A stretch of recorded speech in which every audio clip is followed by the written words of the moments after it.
Halo, selamat siang pemirsa Indosiang kembali hadir menemani aktivitas Anda. Bersama saya Camar Haina, berikut berita pilihan siang ini.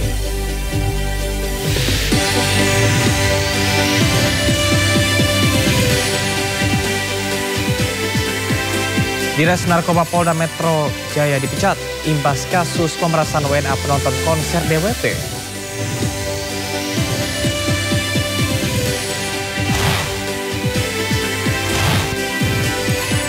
Presiden umumkan kebijakan baru tarif PPN 12% pada kelompok barang mewah yang dikonsumsi masyarakat mampu.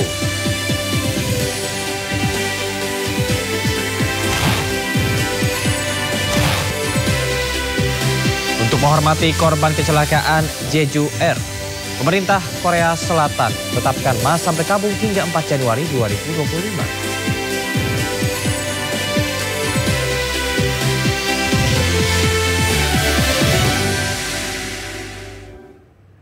Pemirsa, kita awali Sindo siang dari Gunung Balau, Lampung. Perayaan malam tahun baru yang meriah tiba-tiba berubah menjadi suasana mencekam. Sebuah kafe berlantai 2 roboh seketika, sejumlah pengunjung terluka dan dilarikan ke rumah sakit. Ya Allah, ya Allah, tolong ya Allah, ya Allah.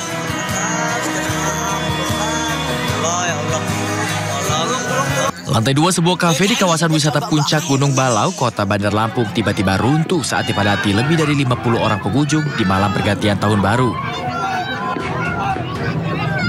Struktur bangunan kafe yang terbuat dari kayu dan papan diduga tidak mampu menahan beban pengunjung yang melebihi kapasitas. Tercatat ada 5 pengunjung yang terluka dirawat di rumah sakit. Pihak pengelola kafe mengaku sempat membatasi jumlah pengunjung di lantai bawah maupun lantai atas. Namun menjelang detik-detik pergantian tahun, pengunjung banyak berpindah ke lantai 2 hingga akhirnya ambruk. Yang lantai pertama ini 45 orang, lantai kedua ini 45 orang. Nah, setelah mau jam pergantian tahun, yang belakang ini lari ke depan semua, sambil lompat-lompat. Akibat insiden runtuhnya lantai bangunan kafe ini, polisi menutup sementara lokasi wisata untuk kepentingan penyelidikan. Itu ada sekitar 50 lebih pengunjung untuk merayakan tahun baru. Setelah melihat kembang api, mereka lompat-lompat sehingga mengakibatkan salah satu tiang yang ada di kafe tersebut tidak mampu menahan beban sehingga menyebabkan roboh. Polisi mengimbau pengelola lokasi wisata lebih memperhatikan standar keamanan dan kapasitas bangunan guna mencegah kejadian serupa di masa yang akan datang. Dari Bandar Lampung, Andres Afandi, iNews melaporkan. Sementara di Lubuk Linggau, Sumatera Selatan, jembatan yang menjadi akses ke lokasi wisata juga ambruk karena diduga tak kuat menahan beban. Hingga kini penyebab jembatan ambruk masih terus diselidiki.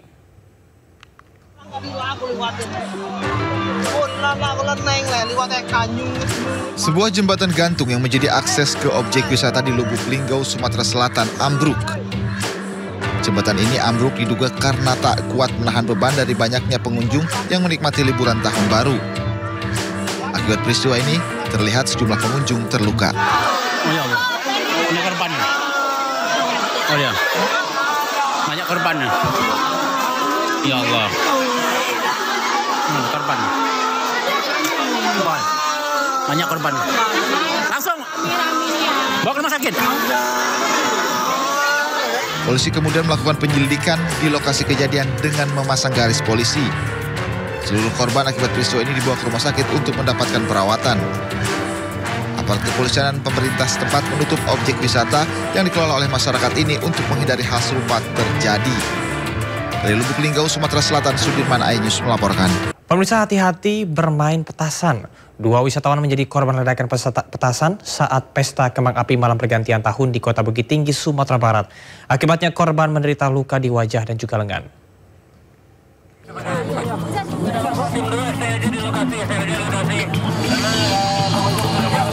Petugas mengevakuasi korban ledakan petasan di tengah kepadatan pengunjung di kawasan Taman Pedestrian Jam Gadang, Kota Bukit Tinggi, Sumatera Barat.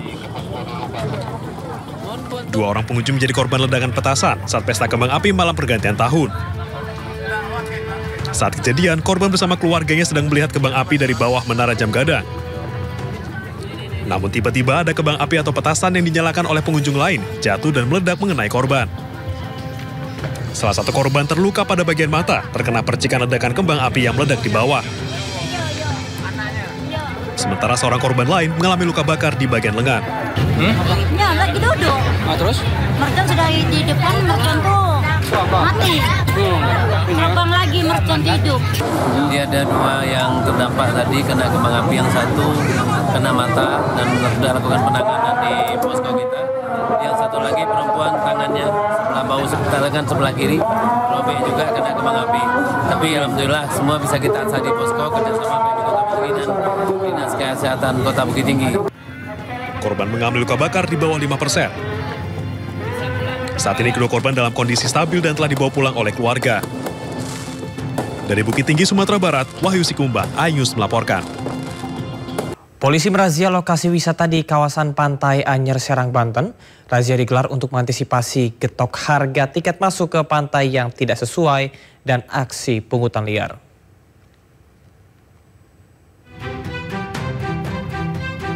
Polisi merazia sejumlah titik di lokasi kawasan wisata Pantai Anyer, Serang selama liburan tahun baru 2025. Razia dengan menelusuri sejumlah titik pintu masuk pantai yang dijadikan lokasi wisata. Razia digelar untuk mengantisipasi aksi premanisme di wilayah jalur wisata Anyer. Hasilnya, beberapa preman dan pungli diamankan dari tempat parkir kendaraan dan tempat masuk ke dalam pantai. Selain itu, polisi juga menyita barang bukti berupa lembaran tiket parkir yang tidak terdaftar di pemerintahan alias ilegal. Pungutan liar, premanisme, namun hari ini bisa dibilang aman, kondusif, nggak ada ya. Karena anggota dari kemarin pagi sampai malam sampai hari ini patroli terus, tertutup atau pakaian dinas juga terus mobile, sehingga mereka pun mikir-mikir mau melakukan tindak. Razia akan digencarkan hingga 7 hari ke depan untuk memberikan rasa aman kepada pengunjung pantai dan wisatawan. Dari Serang, Banten, Mahesa Apriandi, iNews melaporkan. Direktur Reserse Narkoba Polda Metro Jaya, Kombes Pol Donat Parlaungan dan anak buahnya berinisial Y dipecat dari institusi Polri karena kasus pemerasan penonton asal Malaysia di konser Jakarta Warehouse Project atau DWP.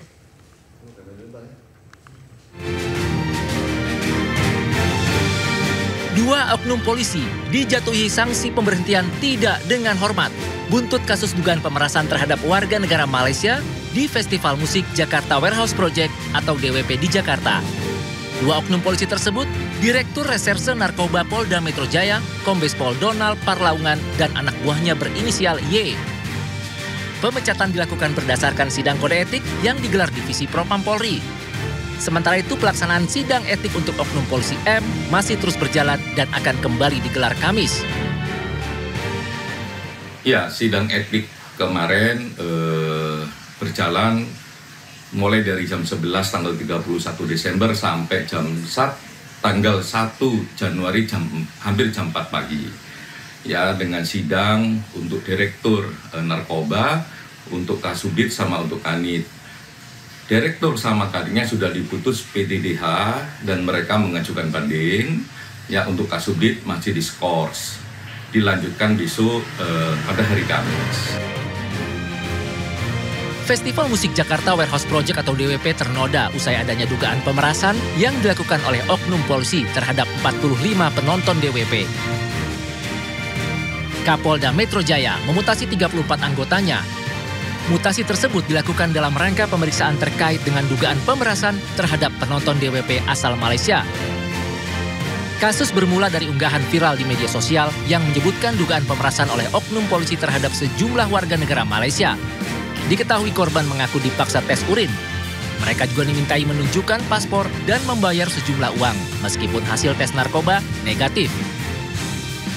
Bahkan total kerugian akibat pemerasan mencapai 9 juta ringgit Malaysia atau setara 32 miliar rupiah. Polri pun tidak akan mentolerir pelanggaran apapun yang dilakukan oleh anggotanya dan memastikan bahwa mereka yang terbukti bersalah akan diberi sanksi sesuai hukum. Bahwasannya informasi tersebut dengan mengamankan terduga oknum yang bertugas pada saat itu. Jumlah terduga oknum personil yang diamankan sebanyak 18 personil, terdiri dari personil Polda Metro Jaya, Polres Metro Jakarta Pusat, dan Polsek Metro Kemayoran. Adapun personil yang diamankan oleh Divisi Propam Polri untuk selanjutnya akan dilakukan pemeriksaan lebih lanjut. Polri tidak akan mentolerir terhadap pelanggaran yang dilakukan oleh setiap anggota Polri sebagai bentuk komitmen Polri dalam menegakkan hukum dalam rangka meningkatkan perlindungan, pengayoman, dan pelayanan terhadap masyarakat. Menanggapi insiden ini, pihak penyelenggara DWP Ismaya Live mengeluarkan pernyataan resmi melalui akun Instagram mereka. Dalam pernyataan tersebut, DWP menyesalkan kejadian yang dialami sejumlah pengunjung dan menegaskan bahwa pihaknya berkomitmen untuk mendukung penyelidikan kasus ini. Kasus pemerasan penonton asal Malaysia dalam konser DWP mencuat setelah cuitan warga Malaysia di media sosial viral. Belasan anggota polisi yang bertugas dalam pengamanan konser tersebut diperiksa oleh Propam.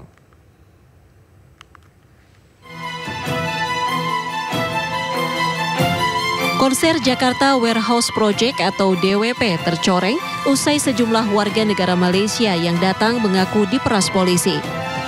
Para korban mengaku dipaksa menjalani tes urin saat sedang berjoget di konser dan diminta menunjukkan paspor. Bahkan beberapa terang-terangan mengaku diperas mulai dari Rp90.000 Malaysia atau sekitar Rp320 juta meski hasil tes narkoba negatif. Para korban mengaku enggan kembali ke Indonesia untuk menonton konser. Usai viral, Divisi Propam Polri menangkap 18 anggota polisi mulai dari anggota Polsek, Polres hingga Polda. Diamankan sebanyak 18 personil, terdiri dari personil Polda Metro Jaya, Polres Metro Jakarta Pusat, dan Polsek Metro Kemayoran. Total kerugian akibat pemerasan ini diperkirakan mencapai Rp9 juta Malaysia atau setara Rp32 miliar. Penyelenggara DWP Ismaya Live mengeluarkan pernyataan resmi melalui akun Instagram mereka. DWP menyesalkan kejadian yang dialami sejumlah pengunjung dan menegaskan tetap berkomitmen untuk mendukung penyelidikan kasus ini. Arus balik libur Natal dan Tahun Baru lalu lintas di gerbang tol Cikampek Utama terpantau mulai terjadi peningkatan kendaraan dari arah Palimanan menuju Jakarta. Pemirsa, lebih dari 46.000 kendaraan melintas di gerbang tol Cikampek Utama. Kendaraan yang melintas didominasi oleh mobil pribadi dan sejumlah bus antar kota dari arah Jakarta menuju Palimanan terpantau lancar. Terpantau ruas tol Jakarta Cikampek menuju arah Palimanan mulai dipadati kendaraan yang terjadi dari sore kemarin hingga pagi hari ini. Begitu pula dengan arah sebaliknya, arus kendaraan dari arah Palimanan menuju Jakarta terpantau terjadi peningkatan kendaraan yang telah melintas. Pihak Jasa Marga dan Korlantas Polri menyebut puncak arus balik terjadi hari ini.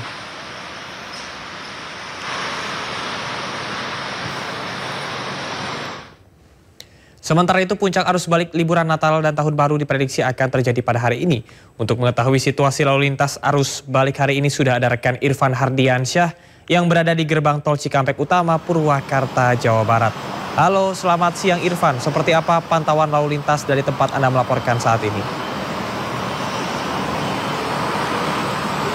Ya baik, terima kasih. Selamat siang Camar dan juga pemirsa, mengabarkan langsung dari gerbang tol Cikampek Utama, Karawang, Jawa Barat, bahwa untuk situasi terkini untuk arus lalu lintas di tempat kami melaporkan saat ini masih terpantau ramai lancar, baik dari arah Jakarta menuju ke arah Palimanan dan juga Trans Jawa maupun dari arah sebaliknya. Dan tentu kendaraan yang melintas di tempat kami melaporkan saat ini bahwa memang lebih dominasi oleh kendaraan pribadi dan juga bus antar kota. Dan dari data yang kami peroleh dari pihak Jasa Marga ini untuk arus lalu lintas ataupun kendaraan yang melintas di gerbang tol Cikampek Utama ini sejak sore kemarin hingga pagi hari tadi tercatat sebanyak 46.000 kendaraan yang melintas dari arah Palimanan menuju ke arah Jakarta. Dan untuk dari arah sebaliknya, dari arah Jakarta menuju ke arah Palimanan ini tercatat sebanyak 28.000 kendaraan yang melintas di gerbang tol Cikampek Utama. Dan tentunya untuk update pada saat ini pukul 10:51 ini sudah ada kendaraan dari arah Jakarta menuju ke arah Palimanan sebanyak lebih dari 6.000 kendaraan yang melintas. Dan untuk dari arah sebaliknya, ini dari arah Palimanan menuju ke arah Jakarta sudah ada lebih dari 5.000 kendaraan yang melintas. Dan tentunya jika nantinya terjadi kepadatan di gerbang tol Cikampek Utama maupun di ruas tol Jakarta Cikampek ini, pihak Jasa Marga maupun pihak kepolisian ini menyebutkan bahwa akan menerapkan sistem rekayasa lalu lintas, di antaranya ganjil genap, kemudian juga kontraflow serta one way begitu. Dan tentunya ini kami menghimbau kepada Anda para pengendara yang hendak melakukan perjalanan untuk tetap berhati-hati dalam berkendara, kemudian pastikan kendaraan Anda ini layak jalan, serta pastikan e-tol Anda ini mencukupi untuk melakukan transaksi di gerbang tol. Kemudian juga ini satu hal yang paling penting, di mana pastikan kondisi fisik Anda ini dalam keadaan prima dan juga sehat. Sementara demikian, Camar. Ya Irfan, seperti yang kita lihat di layar kaca bahwasanya pada siang hari ini masih terpantau lengang. Dan apakah akan ada antisipasi khusus yang dilakukan oleh pihak kepolisian menjelang malam hari di mana terjadinya penumpukan kendaraan? Ya baik, terima kasih Camar dan juga pemirsa, bahwa memang untuk arus balik di momen libur Natal dan juga Tahun Baru pada kali ini, tentu pihak kepolisian dan juga Jasa Marga ini menyebutkan akan terjadi puncak arus balik ini terjadi pada tanggal 2 Januari, tepatnya pada hari ini. Dan tentunya jika nantinya ini ada kepadatan ataupun antrian yang begitu panjang di gerbang tol Cikampek Utama, tentu tadi kami sudah menyampaikan bahwa akan ada menerapkan rekayasa lalu lintas, salah satunya ini kontraflow atau juga ganjil genap serta one way begitu, Camar. Baik, terima kasih rekan Irfan Hardiansyah atas laporannya langsung dari gerbang tol Cikampek Utama Purwakarta, Jawa Barat. Selamat bertugas kembali. Pemirsa, arus balik libur Natal dan Tahun Baru terpantau padat di beberapa pelabuhan. Salah satunya di Pelabuhan Bakauheni yang dipadati ribuan penumpang mobil dan motor hendak kembali ke Jakarta.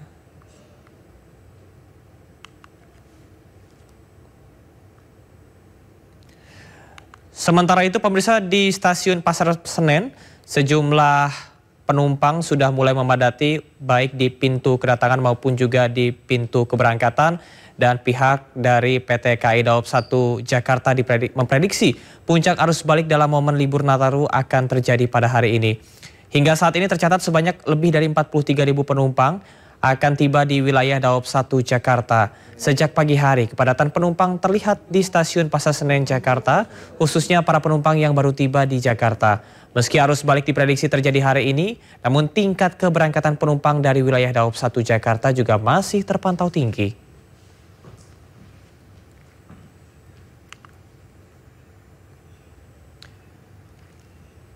Sementara itu pemirsa, di stasiun Pasar Senen Jakarta juga diprediksi akan terjadi lonjakan dan kami sudah terhubung dengan rekan Yasmin Atania. Halo, selamat siang Yasmin. Apakah sudah ada lonjakan penumpang di stasiun Pasar Senen pada libur Nataru kali ini? Silakan dengan laporan Anda. Baik, selamat siang Camar dan juga pemirsa. Saat ini saya berada di stasiun Pasar Senen Jakarta Pusat. Untuk situasinya terpantau ramai bahkan sejak pagi hari tadi, khususnya dipadati oleh para penumpang yang baru saja tiba di Jakarta. Pasalnya hari ini diprediksi akan menjadi puncak arus balik dalam momen libur Nataru ini untuk di wilayah Daob 1 Jakarta. Berdasarkan data terbaru yang kami terima dari Humas PT KAI Daob 1 Jakarta, hari ini akan ada lebih dari 43.000 penumpang yang tiba di atau menuju wilayah Daob 1 Jakarta yang berasal dari berbagai wilayah, dominasi dari Yogyakarta, kemudian Semarang, Purwokerto dan juga Surabaya yang akan tiba menuju ke wilayah Daob 1 Jakarta. Baik itu nantinya turun di stasiun Pasar Senen maupun di stasiun Gambir. Dan angka ini masih bersifat fluktuatif mengingat kami masih bersifat tentatif mengingat proses penjualan tiket masih terus dilakukan hingga malam hari nanti. Jika kita bandingkan dengan data di hari kemarin 1 Januari 2025, total ada sebanyak lebih dari 37.000 penumpang yang menuju ke wilayah Daob 1 Jakarta. Artinya angka hari ini lebih besar jika dibandingkan dengan kemarin. Kemudian meskipun hari ini diprediksi menjadi puncak arus balik, namun terkait dengan tingkat keberangkatan penumpang dari wilayah Daob 1 Jakarta, baik dari stasiun Gambir maupun dari stasiun Pasar Pasar Senen terpantau masih tinggi jika dibandingkan dengan hari biasa. Total hari ini akan ada lebih dari 27.000 penumpang yang diberangkatkan dari 2 stasiun tersebut, baik itu dari stasiun Pasar Senen dan juga stasiun Gambir. Untuk rinciannya ada lebih dari 8.000 penumpang diberangkatkan dari stasiun Gambir, sedangkan di stasiun Pasar Senen ini sendiri lebih dari 18.000 penumpang. Sebagai tambahan informasi Camar dan juga pemirsa, saat ini pihak PT KAI Daob 1 Jakarta tengah mengadakan promo potongan harga tiket 10% untuk 50 kereta api yang dapat dibeli melalui berbagai channel penjualan. Adapun untuk jangkauan waktunya untuk periode 1 hingga 5 Januari 2025. Sekian informasi yang dapat kami sampaikan, kembali ke studio. Baik, terima kasih rekan Yasmin Atania telah melaporkan langsung dari Stasiun Pasar Senen, Jakarta. Selamat bertugas kembali. Tak henti-hentinya menuai kontroversi, Harvey Muiz, suami aktris dari Sandra Dewi, kembali menjadi sorotan warga. Mulai dari kasus korupsi yang merugikan negara hingga hampir 300 triliun. Namun divonis ringan hanya 6,5 tahun penjara hingga busana mewah yang selalu dikenakan saat menjalani sidang. Namun masih menjadi penerima bantuan iuran BPJS Kesehatan.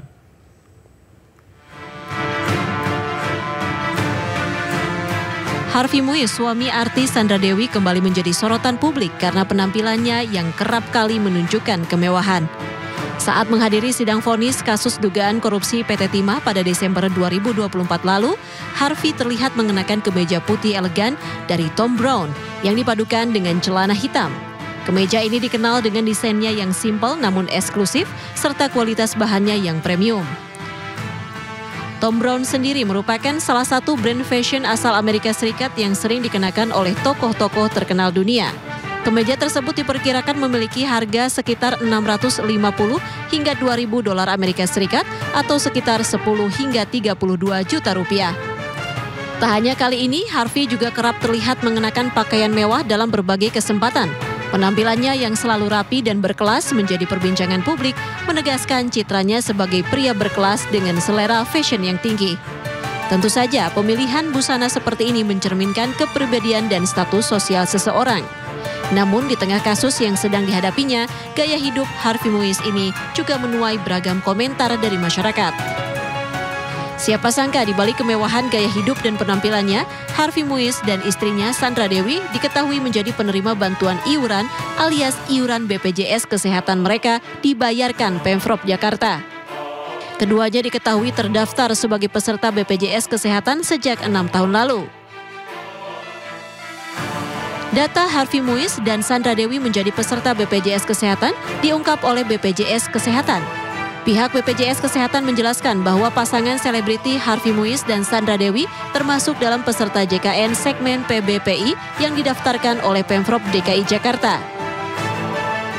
Bahkan kita telah ketahui sejak 2018 Pemprov DKI Jakarta sudah berhasil mewujudkan Universal Health Coverage atau UHC yang lebih cepat daripada target yang ditetapkan pada saat itu, yaitu tahun 2019. Begitu juga dengan peserta atas nama Harvey Muiz dan juga Sandra Dewi. Mereka didaftarkan oleh Pemprov DKI Jakarta menjadi peserta JKN di segmen PBPU yang dibayarkan oleh Pemda. Demikian. Menindaklanjuti hal tersebut, Pemprov Jakarta menyatakan akan menghapus kepesertaan Harvey Muiz dan Sandra Dewi sebagai penerima bantuan iuran melalui revisi Pergub nomor 46 tahun 2016. Untuk Pak Harvey Muiz dan Ibu Sandra Dewi atau katakanlah yang warga yang seperti itu masuknya bukan kepada JKN yang dibiayai PBI gitu ya, tapi itu adalah yang mandiri, harusnya itu adalah mandiri. Oleh karena itu kemudian yang perlu kita lebih giatkan lagi adalah sosialisasi terkait ada namanya JKN mandiri keren. Bahwasanya memang tidak semua warga itu berhak seperti itu. Kalau sekarang ini kita upayakan untuk orang-orang yang mampu adalah dengan biaya yang mandiri tadi itu. Kita akan sosialisasikan, tapi nanti juga kita seiring, kita regulasinya kita tata. Sebelumnya, Harvey Muiz divonis 6,5 tahun penjara oleh Pengadilan Tindak Pidana Korupsi. Melihat kondisi tersebut membuat warga mempertanyakan gaya hidup pasangan Harvey Muiz dan Sandra Dewi ini apakah layak ditanggung negara, ditambah kasus korupsi yang dilakukan Harvey dan kelompoknya berhasil merugikan negara hingga 300 triliun rupiah. Dari Jakarta, Tim Liputan melaporkan.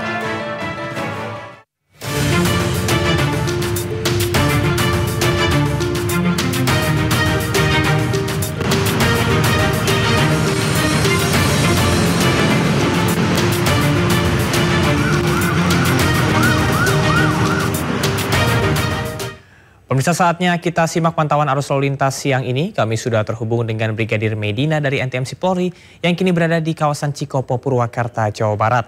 Selamat siang Brigadir Medina, bagaimanakah pantauan arus lalu lintas dari tempat Anda melapor saat ini? Baik, terima kasih rekan Camar dan juga selamat siang pemirsa. Saat ini saya berada di Jalan Raya Cikopo, Purwakarta, Jawa Barat untuk menginformasikan kondisi arus lalu lintas di hari kedua di tahun baru 2025.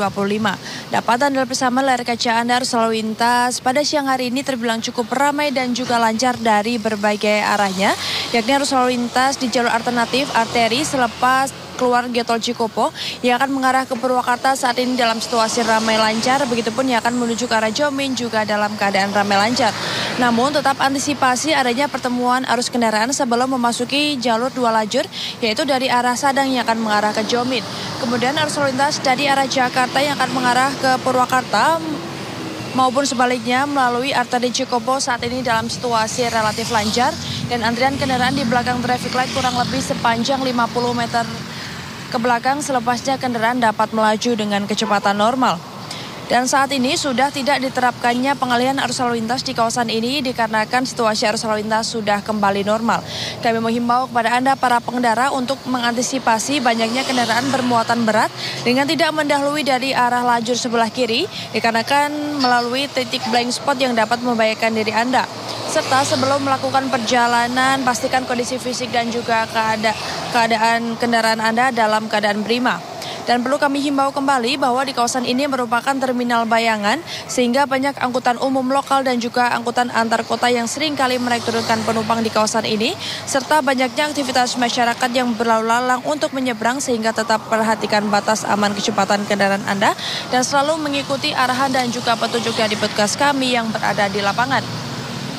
Dan pemirsa, bagi Anda yang ingin mengupdate informasi selengkapnya seputaran arus lalu lintas, kami siap melayani Anda di 1500669 ataupun melalui SMS kami di 9119. Demikian dapat kami informasikan langsung dari kawasan Cikopo, Purwakarta, Jawa Barat. Selamat siang dan salam presisi. Silakan kembali ke studio. Baik, terima kasih Brigadir Medina atas laporannya dari kawasan Cikopo, Purwakarta, Jawa Barat. Selamat bertugas kembali dan salam presisi.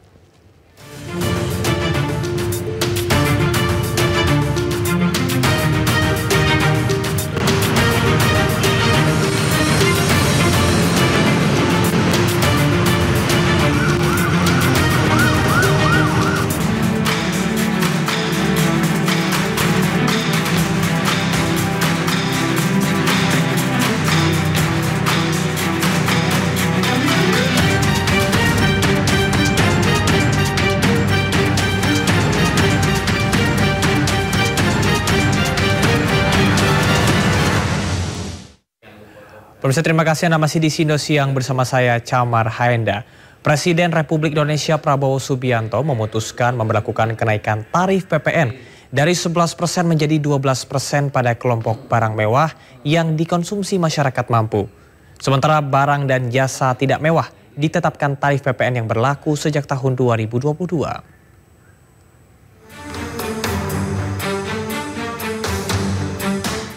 Menjelang pergantian tahun 2024 kemarin, pemerintah akhirnya mengumumkan keputusan baru soal kenaikan tarif PPN menjadi 12%. Presiden Republik Indonesia Prabowo Subianto menyampaikan kenaikan tarif PPN 12% hanya akan dikenakan pada barang dan jasa mewah atau yang masuk dalam kategori pajak penjualan atas barang mewah. Keputusan tersebut disampaikan langsung Presiden Prabowo usai rapat internal bersama Menteri Keuangan Sri Mulyani di kantor Kemenkeu Selasa 30 Desember kemarin. Presiden menegaskan kenaikan PPN tidak akan berpengaruh pada barang kebutuhan pokok. Adapun untuk barang dan jasa selain yang tergolong mewah, tidak ada kenaikan alias tetap berlaku PPN 11%. Pemerintah memutuskan bahwa kenaikan tarif PPN dari 11% menjadi 12% hanya dikenakan terhadap barang dan jasa mewah. Sementara itu, Menteri Keuangan Sri Mulyani menyebut sejumlah barang mewah yang terkena PPN 12% antara lain pesawat pribadi, kapal pesiar, yah, rumah, apartemen, atau kondominium di atas 30 miliar rupiah, dan kendaraan bermotor mewah. PPN yang naik dari 11 ke 12% hanya berlaku untuk barang dan jasa mewah yang selama ini sudah terkena PPNBM, yaitu pajak penjualan barang mewah. Nah, itu kategorinya sangat sedikit, limited, yaitu tadi seperti disampaikan, yaitu barang seperti private jet, kapal pesiar, yah dalam hal ini, dan juga rumah yang sangat mewah. Yang nilainya itu sudah diatur di dalam PMK mengenai PPN barang mewah. Pemerintah menyebut keputusan soal PPN ini diambil untuk menjaga daya beli masyarakat serta menciptakan keadilan bagi masyarakat. Diketahui sebelumnya, kenaikan PPN sebesar 12% menuai polemik di tengah masyarakat. Kebijakan tersebut dianggap memberatkan kelas menengah yang sedang terpuruk akibat banyaknya PHK dan rendahnya kenaikan upah buruh. Banyak pihak menilai kenaikan PPN justru dapat memperburuk kondisi ekonomi masyarakat lantaran sangat menekan kelas pekerja. Namun, kini masyarakat kelas menengah bisa bernafas lega dengan keputusan pemerintah yang hanya menaikkan tarif PPN 12% pada barang-barang dan jasa mewah. Kebijakan baru ini pun menjadi akhir dari tolak ukur keputusan kenaikan PPN 12% yang telah berlangsung sejak Desember lalu.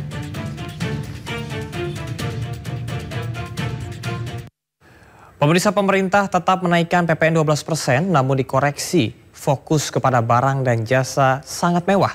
Sementara kebutuhan pokok, sandang, dan pangan sehari-hari, PPN tetap dikenakan 12% alias tidak naik. Apakah koreksi kebijakan pajak pemerintah ini akan efektif dan tidak jadi membawa dampak kekhawatiran berlebihan dari masyarakat? Mari akan kita bahas dengan Direktur Eksekutif Celios, Bima Yudhistira. Selamat siang, Mas Bima. Selamat siang. Baik, Mas Bima, ini pemerintah sempat menggebu-gebu menaikkan PPN 12% menjelang akhir tahun 2024 lalu. Kemudian ada sedikit koreksi atau bahwa PPN 12% ini sangat difokuskan pada barang dan jasa yang sangat mewah. Nah, kira-kira mengapa pemerintah akhirnya mengeluarkan kebijakan PPN 12% khusus kepada barang dan jasa yang sangat mewah? Iya, sebenarnya dari awal kan yang namanya pajak pertambahan nilai itu dibedakan dengan pajak penjualan barang mewah. Kalau tujuan pemerintah adalah memajaki barang dan jasa mewah, kapal pesiar, kemudian pesawat jet pribadi, itu seharusnya yang paling cocok adalah dengan PPNBM. Nah, pertanyaannya kenapa jadi PPN hanya untuk barang mewah yang 12%? Ini salah satunya karena pemerintah sendiri sedang ketidakpastian, sedang bingung. Kalau dia mengenakan PPN 12%, masyarakat pelaku usaha tentu tidak setuju. Tapi ada amanat undang-undang harmonisasi peraturan pajak bahwa PPN harus 12% Januari 2025. Akhirnya diambil jalan yang memutar. Dan ini menjadikan bingung karena di peraturan teknis PMK-nya, peraturan Menteri Keuangan, itu disebutkan tuh rinciannya bahwa barang lainnya itu 11/12. 11 dan 12. Jadi pemerintah pun tidak tegas untuk bilang bahwa ada kebijakan multi tarif, barang mewah 12%, barang lainnya 11%. Itu pun juga nggak dijelaskan secara rinci dalam peraturan Menteri Keuangan. Jadi ini upaya untuk memutar dan sudah injury time. Bahkan sekarang faktanya barang-barang yang ada di pasaran itu sudah naik mengikuti PPN 12%. Tidak hanya barang mewah, karena terlambatnya aturan teknis dikeluarkan. Oke, baik. Tadi seperti Anda sampaikan bahwa terlambatnya aturan teknis yang dikeluarkan, sementara menjelang Natal dan juga Tahun Baru kemarin ini barang-barang sudah terlanjur naik, meskipun PPN 11% ini tetap dikenakan pada kebutuhan pokok sehari-hari atau kebutuhan umum. Lantas, apa sebetulnya yang perlu dilakukan untuk langkah visioner ke depan agar hal ini tidak terjadi dan juga memberatkan masyarakat? Iya, memang seharusnya pemerintah kemarin mengambil peraturan pengganti undang-undang, tapi sudah terlanjur. Akhirnya sekarang yang bisa dilakukan dalam momentum APBN perubahan ada revisi Undang-Undang Harmonisasi Peraturan Pajak, terutama di pasal 7 itu yang pertama. Yang berikutnya lagi ke depan kalau mau buat kebijakan, ini kan kebijakan 2025 kan paling nggak ada 9 kebijakan yang akan berdampak pada konsumsi rumah tangga nih, mulai dari tapera, opsen kendaraan bermotor. Itu kalau mau buat kebijakan, sosialisasinya minimum misalnya 5 bulan sebelumnya. Aturan teknis juga diluncurkan 6 bulan sebelumnya, sehingga tidak terjadi kegaduhan yang membuat pelaku usaha bingung menentukan harga di pasaran. Selain itu juga kalau pemerintah sekarang kehilangan potensi dari pendapatan PPN 75 triliun yang diklaim pemerintah, sekarang harus cari cara nih gimana caranya APBN defisitnya bisa lebih kecil, program prioritas bisa jalan. Makanya Selyos mendorong adanya pajak-pajak lain yang progresif di luar dari PPN, contohnya pajak kekayaan. Pajak kekayaan itu 81,6 triliun, jauh lebih besar daripada pendapatan PPN 12%. Selain itu ada pajak windfall komoditas, ada pajak karbon yang seharusnya tahun ini sudah berlaku, belum juga berlaku. Jadi banyak sekali opsi-opsi pajak lainnya untuk menggantikan PPN 12% yang tidak dikenakan kepada barang secara umum. Tapi ini butuh koordinasi nih antara Presiden dengan Menteri Keuangan. Karena kejadian PPN 12% yang maju mundur, itu salah satunya juga disebabkan miskoordinasi antara pembantu Presiden. Jadi Presiden statementnya apa, Menteri Keuangan, Dirjen Pajak statementnya juga berbeda. Saya kira ini harus diperbaiki ya ke depannya. Baik Mas Bima, selain dari yang Anda sampaikan tadi berkaitan dengan koordinasi yang tidak sejalan begitu, hal yang menjadi permasalahan adalah sosialisasi mengenai kebijakan-kebijakan baru yang dikeluarkan oleh pemerintah. Seringkali masyarakat ini tidak mengetahui apa sebetulnya kebijakan yang dikeluarkan begitu. Lantas, seperti apa strategi sosialisasi yang diperlukan untuk saat ini terutama untuk kebijakan pajak? Ya, ini contoh yang paling gampang adalah peraturan Menteri Keuangan soal PPN 12% ini. Harusnya minggu awal Januari ini semua kanwil pajak melakukan sosialisasi.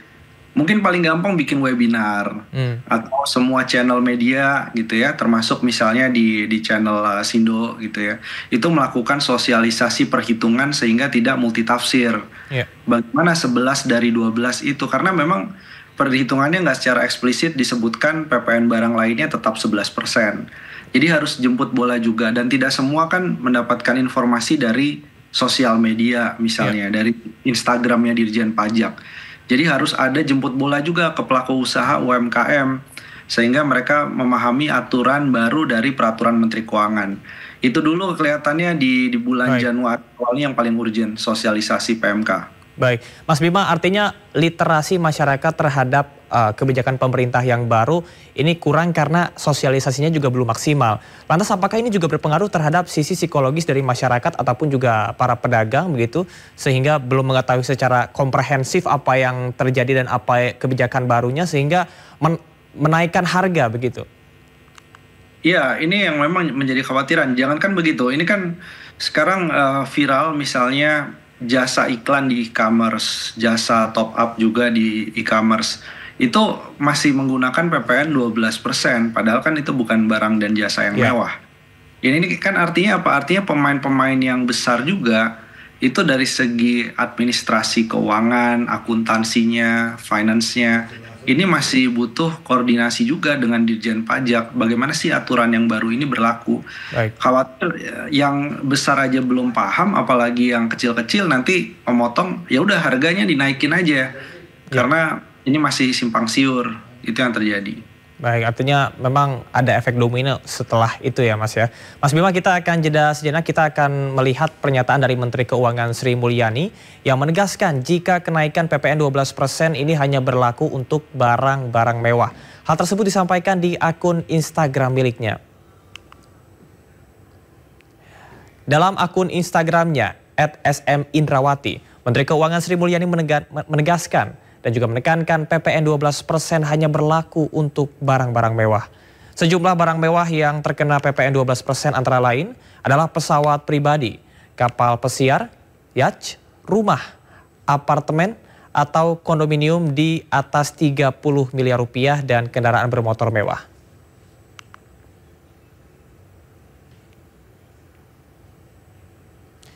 Baik, kita akan kembali berdialog bersama dengan Mas Bima. Mas Bima, tadi yang seperti disampaikan oleh Sri Mulyani melalui akun Instagramnya bahwasanya menegaskan sekali lagi hal-hal tersebut ataupun juga PPN 12% hanya berlaku bagi barang-barang mewah. Apakah ini sudah cukup untuk bisa meredam kenaikan harga yang sudah terlanjur terjadi, terutama di menjelang tahun baru kemarin? Iya, mungkin setelah Januari bisa, tapi problemnya kan kemarin tahun baru, peraturan Menteri Keuangannya baru 1 Januari 2025 dikeluarkan, dipublikasikan maksudnya. Ini kan artinya proses dari akuntansi, administrasi keuangan, apalagi kalau item produknya ribuan, puluhan ribu misalnya untuk FMCG, retail, ini kan bukan perkara yang mudah juga. Sementara sebelumnya kan dijelaskan dalam rilisnya DJP bahwa PPN 12% berlaku kepada semua barang, kecuali yang memang dikecualikan seperti kebutuhan pokok. Jadi ini waktunya nggak banyak bagi pelaku usaha untuk melakukan penyesuaian. Dan disinilah sebenarnya yang menjadi problem. Artinya harga sudah terlanjur naik. Jadi bagaimana cara bisa menurunkan harga? Ini agak sulit ya. Yang bisa menurunkan harga adalah konsumsi rumah tangganya turun. Kalau konsumsi rumah tangga turun, berarti kan permintaan turun, mungkin retailer tidak terlalu berani untuk melakukan kenaikan harga barang dan jasa. Nah, tapi untuk spesifik aturan menaikkan harga karena PPN 12%, ini memang jawabannya hanya pada sosialisasi dan ketegasan pemerintah juga. Baik, sosialisasi dan juga ketegasan pemerintah. Mas Bima, seperti yang Anda sampaikan tadi, ada opsi-opsi lain untuk bisa menaikkan pajak dan juga menaikkan pendapatan negara. Apakah pengenaan PPN 12% untuk barang mewah ini akan lebih berdampak positif bagi perekonomian Indonesia atau justru ada hal-hal lain yang ini berdampak secara tidak langsung terhadap masyarakat kecil? Untuk PPN 12% barang mewah, kalau ditanya apakah dampak positif ke ekonomi, jawabannya adalah ini dampaknya positif. Tidak jadi dikenakan ke barang secara umum. Tapi bagi penerima negara, ini kan PPN ini kecil sekali kalau untuk barang mewah, berarti dapatnya sekitar 1,5 sampai dengan 3 triliun rupiah per tahunnya. Jauh dibandingkan klaim awal 75 triliun rupiah. Nah, jadi harus dicari nih, gap ini besar sekali, gap ini harus dicari dengan apa? Saya pikir ya jawabannya hanya ada dua, efisiensi dari sisi belanja pemerintah, atau yang kedua adalah dari sisi penerimaan pajak yang progresif tapi tidak mengganggu daya beli masyarakat. Ini yang harus mulai dikaji oleh DPR, karena kemarin untuk merevisi regulasi soal pajak ini DPR-nya kan sedang reses. Jadi diharapkan ketika masa sidang kembali dibuka, APBN perubahan itu mungkin bisa didorong, itu sekaligus satu paket dengan masukkanlah pajak-pajak yang progresif, misalnya pajak kekayaan, dan kemudian pajak karbon, aturan teknisnya segera diimplementasikan. Pajak karbon ini kan sama saja, ada di Undang-Undang HPP, sama dengan aturan di PPN juga ada di HPP. Tapi PPN ini gaduhnya luar biasa. Pemerintah juga seolah mendapat tekanan dari publik untuk membatalkan, tapi ada yang lain yang harusnya juga dijalankan, yaitu pajak karbon, sampai hari ini juga tidak berjalan. Jadi kalau Pak Prabowo ini pro rakyat kebijakannya, maka pajak karbon ini jadi salah satu solusi untuk menambal kekurangan dari PPN. Baik, Mas Bima, penegasan sekaligus closing statement dari Anda, artinya ketika pemerintah mengeluarkan sebuah kebijakan ini harus digodok secara matang, jangan sampai masih simpang siur dan masih berbeda point of view atau pandangan dan sudah isunya sudah melebar ke masyarakat. Ya, yang pertama pelajarannya adalah harus ada koordinasi internal, terutama internal antara presiden dengan kabinet, kemudian dari Menteri Keuangan dengan Dirjen Pajak itu juga harus satu suara.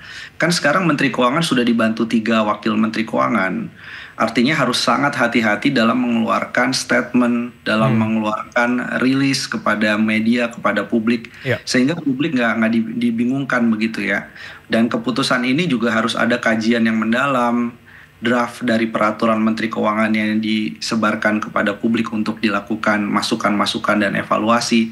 Itu sebenarnya jadi pelajaran. Kalau tidak maju mundur begini, ini bukan hanya ke konsumen harga sudah terlanjur naik, tapi juga membuat daya saing kita karena ketidakpastian regulasi itu justru turun nantinya. Kalah dengan Vietnam. Baik, Mas Bima, 2 poin penting yakni koordinasi dan juga sosialisasi kepada masyarakat berkaitan dengan hal ini supaya tidak ada hal-hal negatif yang muncul di kemudian hari. Terima kasih Mas Bima sudah meluangkan waktu untuk bergabung di program kami. Sehat selalu. Terima kasih. Pemirsa, Menteri Koordinator Bidang Pangan Zulkifli Hasan mengklaim memiliki kabar baik untuk para petani. Pemerintah memutuskan tahun 2025 ini tidak akan mengimpor beras.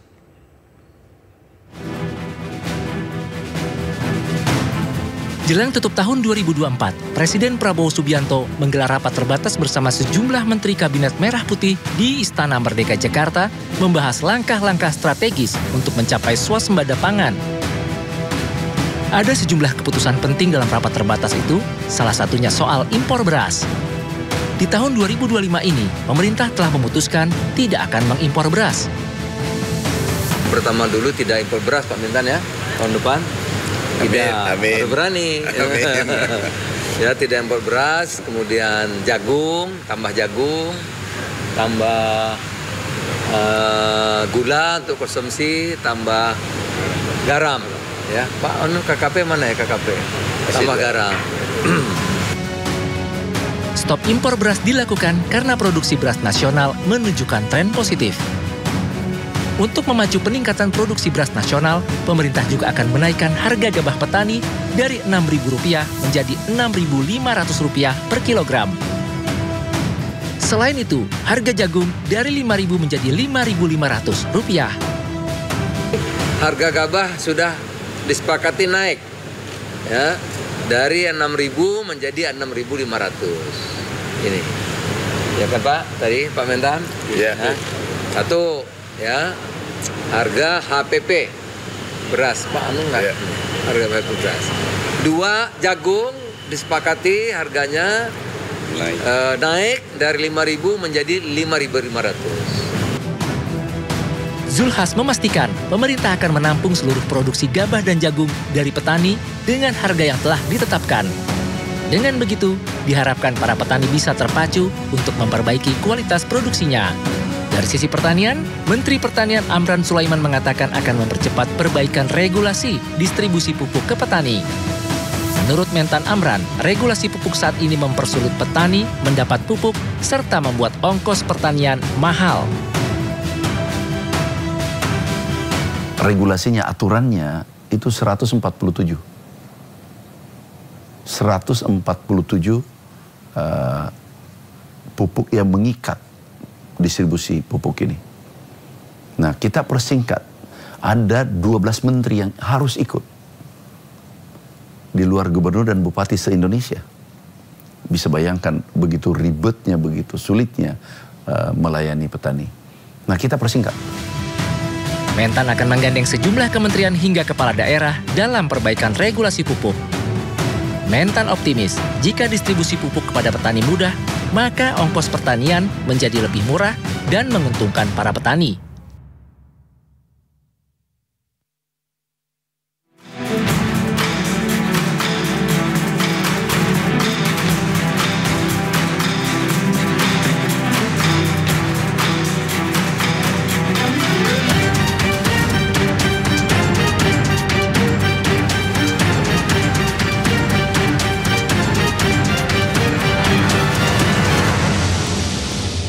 Mahkamah Konstitusi Republik Indonesia menyampaikan laporan tahunan 2024 dalam sidang pleno khusus. Sidang dipimpin oleh Ketua MK Soehartoyo yang memaparkan seluruh peristiwa penting yang terjadi di tahun 2024. Sidang pleno khusus 2025 Mahkamah Konstitusi digelar Kamis pagi secara terbuka. Sidang ini dipimpin oleh Ketua Mahkamah Konstitusi Soehartoyo yang memaparkan seluruh peristiwa yang terjadi di tahun 2024. Peristiwa penting yang dipaparkan antara lain adalah penanganan 233 perkara pengujian undang-undang dengan 158 putusan yang telah dijatuhkan, di mana 18 perkara dinyatakan berapasan menurut hukum. Dalam sidang pleno diharapkan hak-hak masyarakat atas informasi mengenai MK dapat terpenuhi.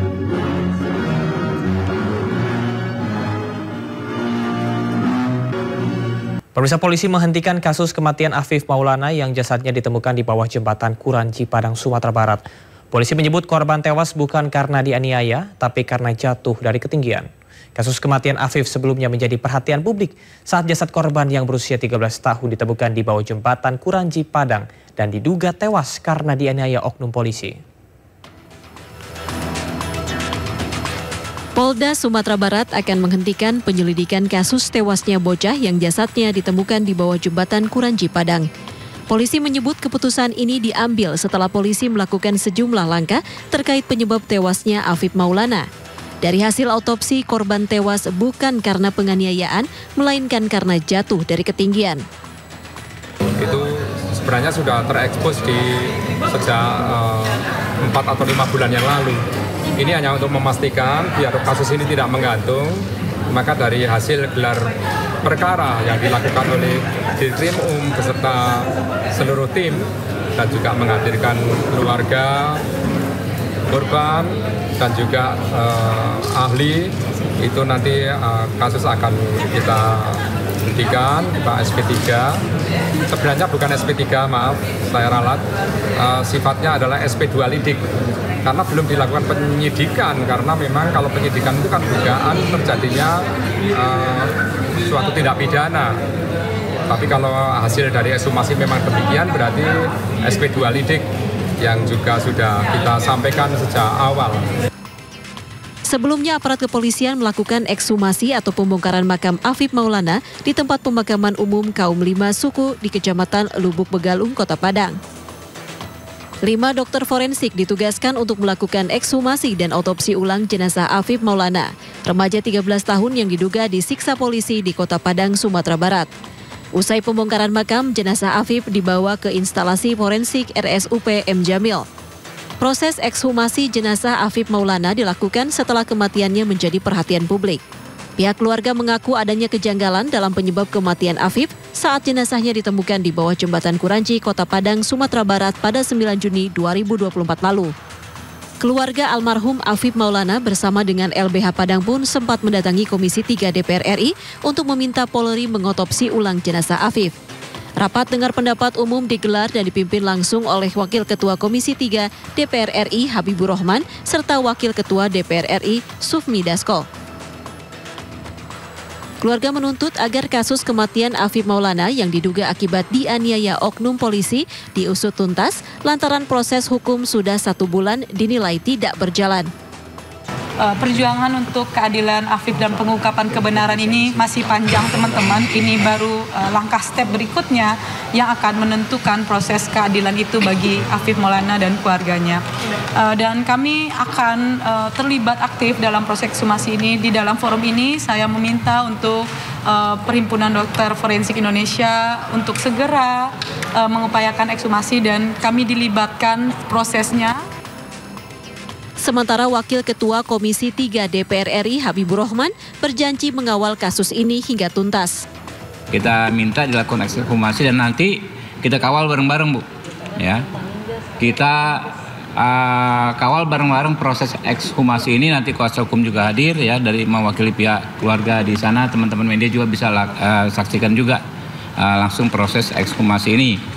Adapun terkait persoalan lain, kami tetap bisa menerima masukan dari kawan-kawan, ya, lalu akan kami teruskan ke Polda seperti pengusutan perkara pokoknya ini, dugaan peristiwa yang mengakibatkan tewasnya Afif ini persoalan apa, kan sedang berlangsung dan belum ditutup.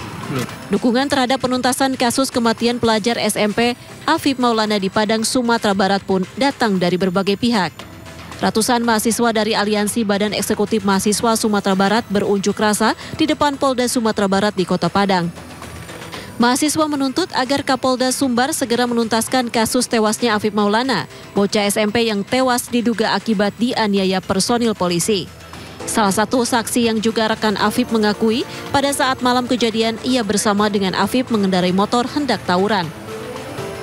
Afif ini kan Pak, sebelah kiri di dekat trotoar Pak, di tengah jembatan. Afif ini ngomong sama dia, Bang, Pak, Bang melompat kita, Bang. Dijawab, Pak, enggak deh, Abang enggak melompat, Abang menyekan diri aja. Abang mau cari handphone Bang dulu ya, jangan melompat adek. Pas adik mengebelakang si Afif mau cari handphone, Pak, ketangkap adik sama Pak polisi petugas, Pak. Ada berapa orang? Saat melihat polisi, Afif sempat menyatakan hendak lompat dari jembatan Kuranji agar bisa meloloskan diri. Dalam kasus kematian Afif Maulana, Polda Sumbar juga telah memeriksa 17 anggota polisi yang bertugas pada malam kejadian. Tim Liputan melaporkan. MK hari ini menggelar sidang pleno penyampaian laporan tahunan dan pembukaan masa sidang 2025. Untuk mengetahui informasi terkini di Gedung Mahkamah Konstitusi MK, sudah bergabung rekan Jessica Winoto. Jessica, apakah sidang sudah dimulai?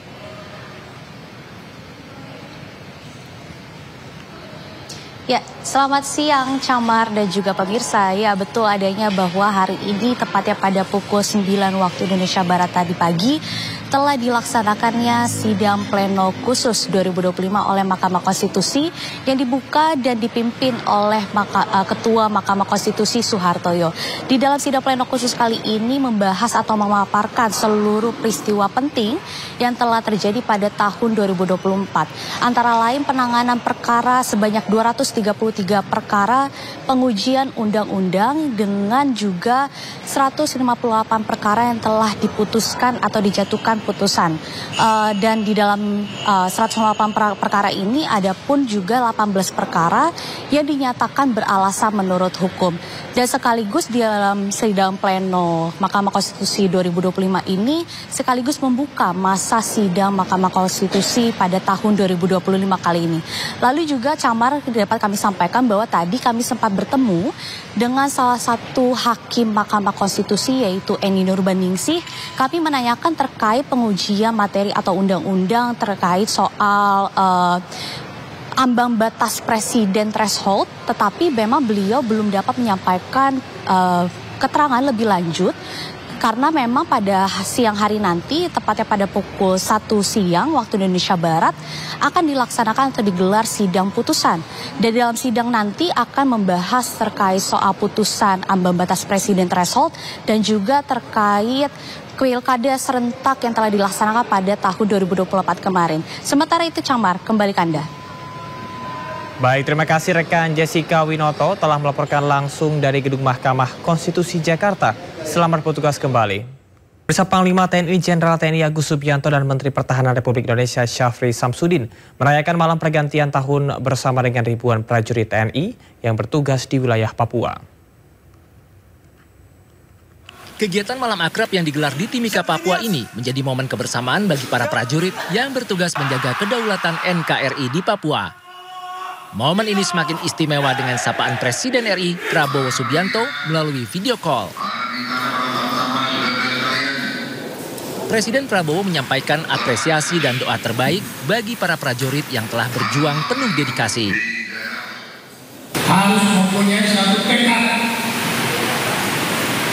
Dan tekad ini harus dipegang teguh sampai dengan saatnya kalian kembali ke basis. Ya? Siap! Malam akrab ini menjadi simbol nyata persatuan bangsa dan dedikasi seluruh komponen dalam menjaga keutuhan NKRI. Pemirsa, momen libur tahun baru 2025, kawasan Malioboro masih ramai dikunjungi wisatawan dari berbagai daerah. Peningkatan kunjungan wisatawan membuat arus lalu lintas di jalur menuju Jalan Malioboro padat.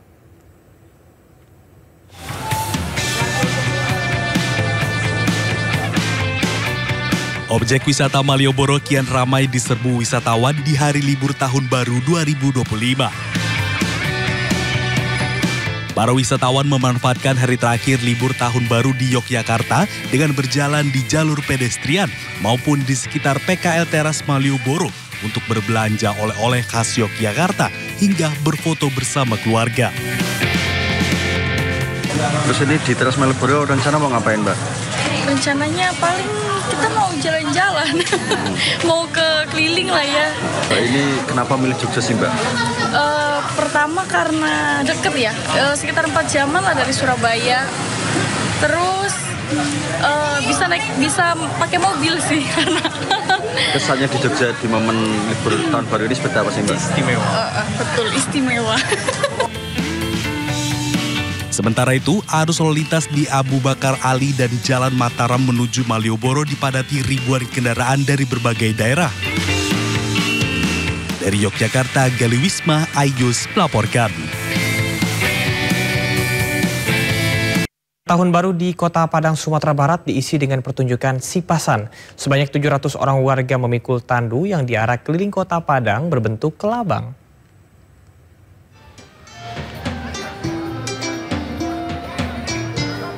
Seperti inilah suasana perayaan tradisi sipasan, naga, dan barongsai yang digelar di kawasan Kampung Pondok, Kecamatan Padang Selatan, Kota Padang dalam merayakan Tahun Baru 2025 di Kota Padang. Ribuan warga berkumpul di pinggir jalan raya menunggu kedatangan rombongan arak-arakan sipasan.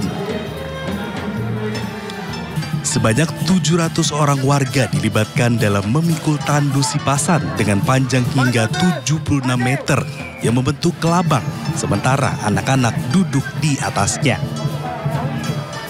Arak-arakan sipasan menjadi lambang keberagaman di Kota Padang karena seluruh elemen masyarakat bergabung dan berbahagia bersama tanpa memikirkan budaya, agama, suku, dan etnis. Perayaan sipasan ini disambut antusias oleh sejumlah wisatawan yang berkunjung ke Kota Padang. Bagus sekali sih, ini kan juga bisa dibilang acara setiap tahun ya. Jadi melestarikan juga seperti yang tadi Bapak Mahyar dibilangkan, nanti setiap tahun bakal ada acara seperti ini, bagus sih. Jadi mengingatkan kita akan tradisi, juga kan siapa tahu nanti wisatawan luar bisa datang karena ini merupakan ciri khas Padang gitu. Jadi juga bisa menarik wisatawan supaya bisa lebih berkunjung ke Padang. Adalah sesuatu tradisi yang tentunya kita dukung secara bersama-sama karena bagaimanapun ini bukti keberagaman dari Kota Padang, dan tentunya ini sangat menarik untuk ditonton, apalagi momennya bertepatan dengan Tahun Baru. Mudah-mudahan bisa dinikmati oleh masyarakat. Diharapkan di tahun 2025, seluruh masyarakat dapat saling bahu-membahu dalam bergotong royong tanpa melihat perbedaan. Dari Padang, Sumatera Barat, Budi Sunandar, iNews melaporkan. Dan pemirsa, informasi tadi sekaligus mengakhiri Sindo Siang hari ini. Anda bisa mendapatkan informasi terkini dan terbaru melalui portal yang menghadirkan berita daerah, berita nasional, dan berita internasional lengkap di sindonews.com. Mewakili kerabat kerja yang bertugas, saya Camar Henda pamit undur diri. Terima kasih dan sampai jumpa.